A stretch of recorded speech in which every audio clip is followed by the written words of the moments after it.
नमस्कार। सर्वप्रथम जितने भी हमारे दर्शक हैं उनको और उनके परिवार को होली की शुभकामनाएं। जिस प्रकार ईश्वर ने होलिका में बुरी शक्तियों का दहन करके अच्छी शक्ति को सशक्त किया था, उसी प्रकार ईश्वर आप सबके जीवन में जितनी भी नेगेटिव एनर्जी हैं, दुख, दर्द, द्वेष, राग, इन सब का दमन करें और पॉजिटिव एनर्जी से आपके जीवन को भरें। जिस प्रकार हम होली में विभिन्न विभिन्न रंगों से इस प्रकृति को रंगते हैं, आपस में होली खेलते हैं, उसी प्रकार ईश्वर आपके जीवन में सुख, समृद्धि जैसे विभिन्न प्रकार के रंगों से आपका जीवन सुशोभित करें, यही प्रार्थना है। चलिए अब अपने टॉपिक का शुभारंभ करते हैं। हम इस वीडियो में कपालभाति के बारे में संपूर्ण चर्चा करेंगे और ये वीडियो 5 टॉपिक पर है। पहला, क्या कपालभाति प्राणायाम है या नहीं। दूसरा, कपालभाति किन किन रोगों में फायदा पहुंचाता है। तीसरा, कपालभाति करने की सही विधि क्या है, क्योंकि अगर सही विधि नहीं है तो फायदा नहीं मिल सकता। और चौथा, कपालभाति किसे करना चाहिए और किसे नहीं करना चाहिए, और अगर किसी को नहीं करना चाहिए तो भी क्या वो किसी तरीके से कपालभाति कर सकता है। इन सारे टॉपिक को हम इस वीडियो में कवर करेंगे। तो पहला, कपालभाति क्या प्राणायाम है, तो इसका उत्तर है नहीं। जी, सही सुन रहे हैं, कपालभाति प्राणायाम नहीं है, ये एक षटकर्म की क्रिया है। हठ योग में हमारी शरीर की शुद्धि के लिए 6 क्रियाओं का वर्णन किया गया है, जिसका नाम षटकर्म दिया गया। नेति, धोती, बस्ती, नौली, त्राटक व कपालभाति। तो कपालभाति षटकर्म की क्रिया है, रेचन की क्रिया है। देखिए, प्राणायाम में पूरक, रेचक व कुंभक, ये 3 क्रियाएं की जाती है। कुछ कुछ प्राणायाम में कुंभक नहीं किया जाता है, पर पूरक व रेचक किया जाता है। कुंभक अर्थात सांस को रोकना, पर पूरक मतलब सांस लेना, और रेचक सांस छोड़ना, ये दोनों क्रियाएं तो होती हैं। पर कपालभाति में खुद से, मतलब हम सिर्फ रेचक करते हैं, ये रेचन की क्रिया है, सिर्फ सांस को फेंकते हैं। जो सांस अपने आप आ गई वो आ गई, हम खुद से सांस नहीं भरते हैं। कुछ लोग गलतियां करते हैं, मैंने देखा है कि वो सांस फेंक रहे हैं, ले रहे हैं, तो ये कपालभाति नहीं है, वो एक तरीके से भस्त्रिका है। क्योंकि कपालभाति में सिर्फ सांस को फेंका जाता है, सिर्फ रेचक पे ध्यान दिया जाता है, और जैसे ही सांस तेजी से फेंकेंगे तो लंग्स अपने वापस स्थान पर आता है, तो हल्की सी हवा भर जाती है।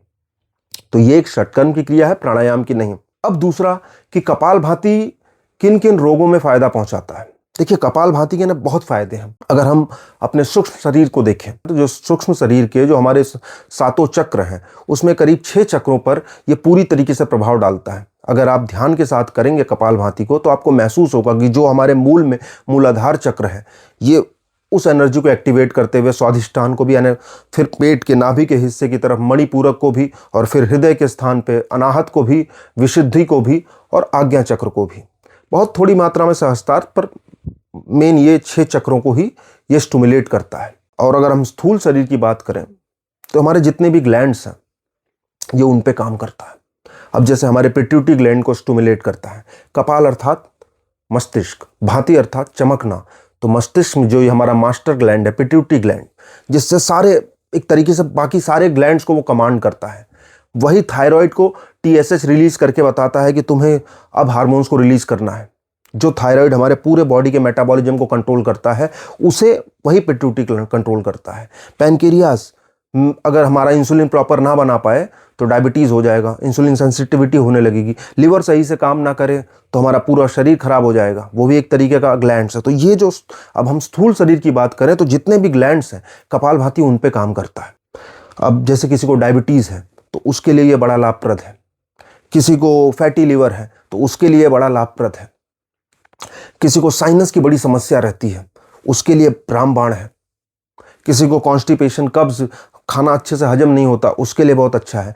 कई महिलाओं को PCOD की समस्या आजकल बड़ा नॉर्मल हो गया है, तो उसमें भी ये बहुत ज़्यादा फायदा पहुंचाता है। पुरुषों में पुरुषत्व की कमी हो रही है, स्पर्म काउंट कम हो रहे हैं, उसके लिए बहुत बेनिफिशियल है। तो इसके बहुत सारे फायदे हैं। बस ये सारे फायदे तब मिल सकते हैं जब आप इसको सही तरीके से करें। ये सबके लिए नहीं है। जैसे अनुलोम विलोम प्राणायाम है, नाड़ी शोधन की बात नहीं कर रहा, इसमें कुंभक होता है। अनुलोम विलोम जिसमें सिर्फ पूरक और रेचक होता है, वो सब कोई कर सकता है। उद्गीत प्राणायाम जो ओमकार का उच्चारण होता है, या भ्रामरी प्राणायाम जो हर कोई कर सकता है। पर कपालभाति को सब नहीं कर सकते। अगर किसी की अभी अभी सर्जरी हुई है या किसी को हार्निया है, किसी को हार्ट की बहुत समस्या है, तो ऐसे लोग इसे ना करें। हाँ, सर्जरी को काफ़ी वक्त बीत गया है, सब कुछ ठीक है, डॉक्टर ने से एक बार सलाह ले लें, सब कुछ सही है, तो आप इसे आराम आराम से शुरू कर सकते हैं, बहुत तेजी में नहीं। जिसे blood pressure, high blood pressure है, देखिए कपालभाति जो है ना सूर्य नाड़ी को एक्टिवेट करता है, बॉडी में हीट जनरेट करता है। तो जो हाई बीपी वालों को लोग कहते हैं कि इसे नहीं करना चाहिए, पर आप कर सकते हो, पर उसका एक तरीका है, वो मैं लास्ट में बताऊंगा। जो हाई ब्लड प्रेशर वाले हैं वो इसे कैसे करें। दूसरा, जिसे लोअर बैक की समस्या है, अगर नॉर्मल बैक पेन है तो मैं उसे अभी लास्ट में बताऊंगा कि वो कपालभाति कैसे करें जिससे उन्हें बैक में समस्या ना हो। पर अगर स्लिप डिस्क या बहुत ज़्यादा बैक में समस्या है, डिस्क अपनी जगह से खिसकी हुई है, तो वो इसे करने से बचें। ठीक है। जो स्वस्थ हैं, वो अपने शरीर को और ज़्यादा स्वस्थ रखना चाहते हैं, वो इसे बेझिझक करें। पर ये प्राणायाम नहीं है तो इसे बहुत ज़्यादा देर करने से बचें। 5 मिनट, 10 मिनट या बहुत ज़्यादा 15 मिनट तक आप इसे करें, बहुत ज़्यादा ना करें। हाँ, जो बहुत ज़्यादा प्रैक्टिशनर हैं, जो योगी हैं, उनको तो बताने की ज़रूरत ही नहीं। वो अपने शरीर को उस हिसाब से बाकी प्राणायाम के साथ इस तरीके से उसे करते हैं कि वो ज़्यादा देर तक कर सकते हैं।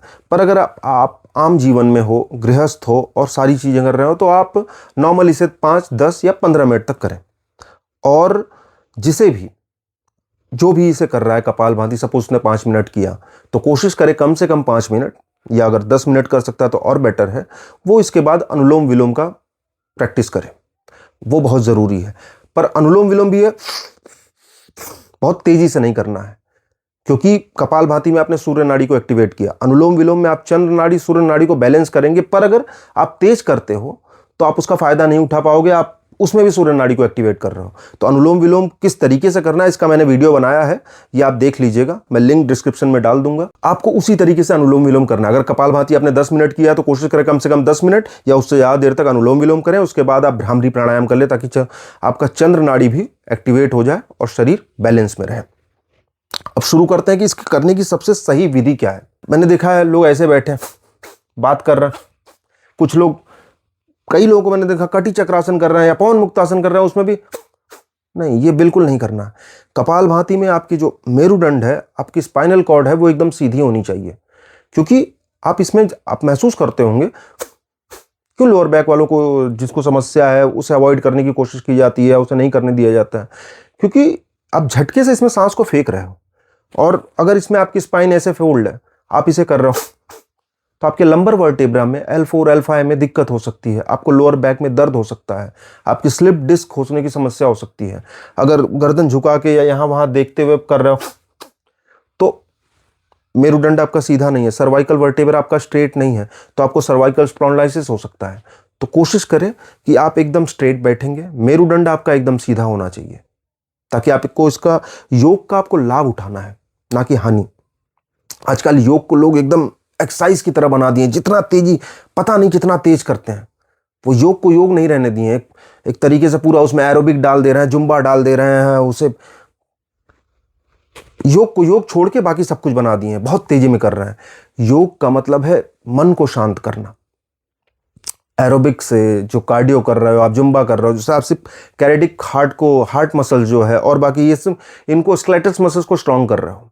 पर जो योग है ना, वो आपके स्मूथ मसल्स को, नॉन वॉलेंट्री मसल्स को, जो ग्लैंड्स, इंटेस्टाइन, लिवर, अंदर के जो मसल सेल्स है, उनको स्ट्रांग करता है।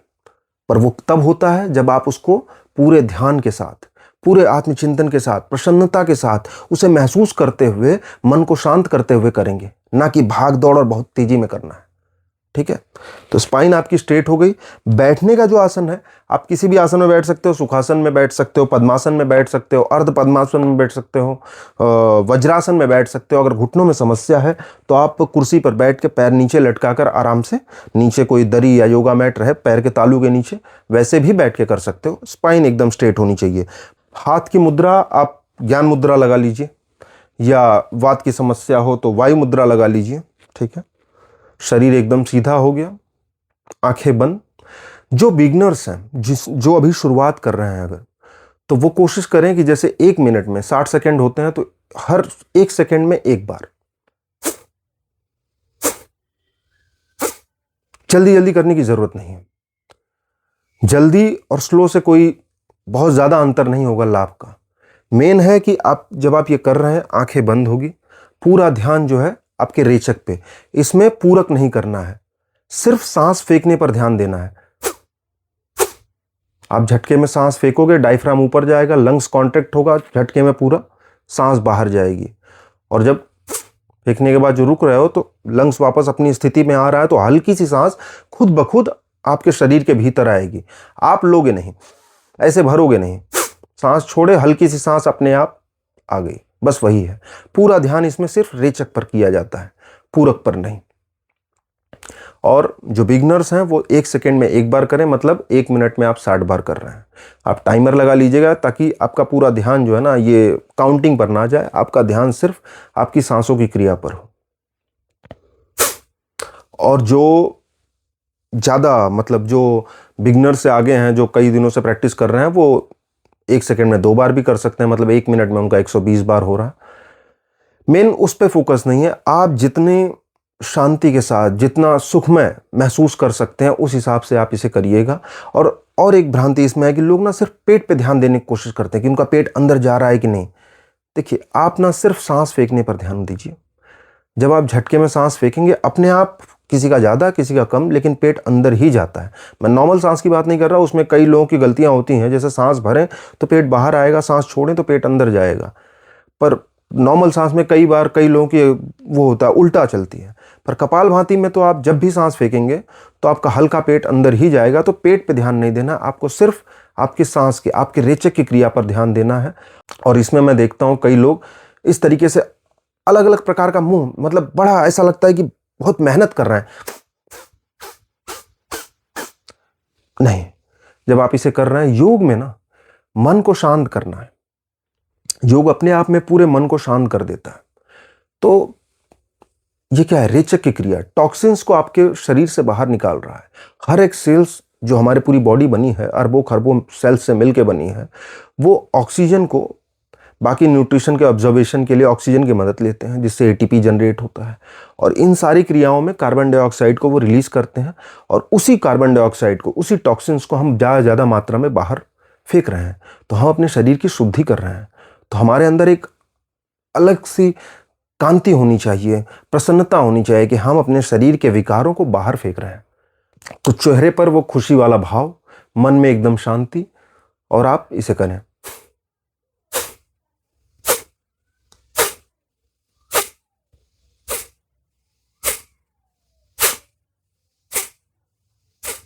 इस तरीके से आपको करना है आपका। क्योंकि कई बार लोग देखता हूं मैं कि कपालभाति कर रहे हैं, बातें कर रहे हैं, उनका ध्यान कहीं और है। योग में कोशिश करें कि आपका पूरा अंतर्मुखी होना चाहिए, पूरा ध्यान आपके भीतर, आपके शरीर के भीतर क्या पॉजिटिव एनर्जी भर रही है, आप किस तरीके से अपने शरीर की गंदगी को, अपने शरीर के विकारों को बाहर फेंक रहे हैं, पूरा ध्यान उस पर हो। मन जितना आपके अंतर्भाव में जाएगा, उतना शरीर ज्यादा शुद्ध होता चला जाएगा। स्पाइन एकदम स्ट्रेट, हाथ ज्ञान मुद्रा में, और सिर्फ सांस फेंकने पर पूरा ध्यान। अब देखिए, जिन्हें लोअर बैक की समस्या है, हल्का फुल्का दर्द रहता है, या ये करने पे बैक में दर्द होने लगता है, तो उन्हें क्या करना है? वो कोई भी दीवार का सहारा हो गया, जैसे मैं इस वक्त बेड पे बैठा हूं, तो मैं इसके पीछे सपोज ये टेक ले लिया, इसमें कोई गलत नहीं है। जरूरी नहीं है कि आप एकदम उस तरीके से बैठें। आप मेन आपका हो कि आपकी स्पाइनल कॉर्ड सीधी हो, तो आप इस तरीके से शरीर को एकदम टेक लेकर भी एकदम रेस्ट देते हुए इसे कर सकते हैं। अब इससे आपके स्पाइन पे उतना झटका महसूस नहीं होगा। इसमें भी एक और अच्छा है कि अगर कोई पतली पिलो, कोई तकिया टाइप का हो, उसे आप अपने लोअर बैक पे यूं रख लीजिए। अब देखिए, जैसे मेरा अपर बैक इस पे टच है, पर लोअर बैक में हल्का सा गैप था। अब पिलो रखने की वजह से मेरे लोअर बैक को पूरी तरीके से सपोर्ट मिल गया। अब मैं अगर इसे करता हूं तो जरा भी झटका मेरे लंबर वर्टेब्रा पे, लोअर वर्टेब्रा पे महसूस नहीं हो रहा है। तो इससे मैं अपनी बैक को क्षतिग्रस्त होने से बचा सकता हूं। तो जिसे भी बैक की समस्या हो, हल्का फुल्का दर्द या इस तरीके से होता हो, वो इस तरीके से करे। अगर सीवियर स्लिप डिस्क की दिक्कत है तो वो इसे अवॉइड करेंगे, ठीक है। अब दूसरा, जिसे हाई बीपी रहता है, तो उसे जल्दबाजी नहीं करनी है। वो 1 सेकेंड में 1 बार भी ना करें, वो 2 सेकेंड में 1 बार करें।